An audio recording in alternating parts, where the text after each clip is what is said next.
Hello, my name's Stephen Fry, and I'm here to talk to you about Mr. Bolsonaro. Now, you may think, what place has an Englishman to talk about Brazilian politics? And you'd be quite right. It's none of my business to tell you how to vote.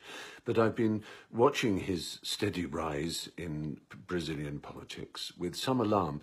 I have met him, I interviewed him. The interview is available for you to see on YouTube if you'd like.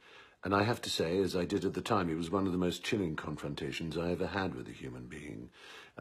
I really felt I was looking into some very dead and frightening eyes indeed. What the camera didn't show was his cadre, his group of, I don't know, protection bodyguards. They were frightening enough. He lives in a fantasy world of militarism, which I find deeply upsetting and frightening. And I suppose, far from telling you how to vote, which is none of my business, I'd be the first to admit, I would ask you to speculate on what you think it means to be Brazilian.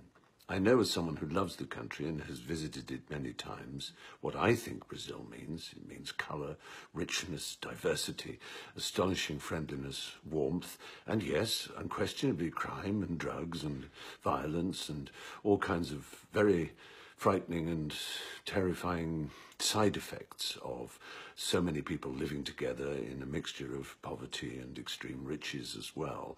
I'm not saying it's a perfect society, and no Brazilian would ever argue it was. But I would say that the Brazilian spirit is one of inclusion, acceptance, love, and sheer pleasure in variety. Think of the music, the mixture it has of the races that make up the Brazilian people.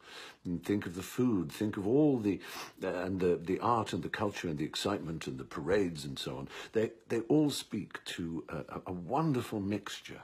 What they don't suggest for a second is this mad nostalgia, this strange Trumpian belief that there is one Brazilian race, one ethnicity, one political and religious Brazil.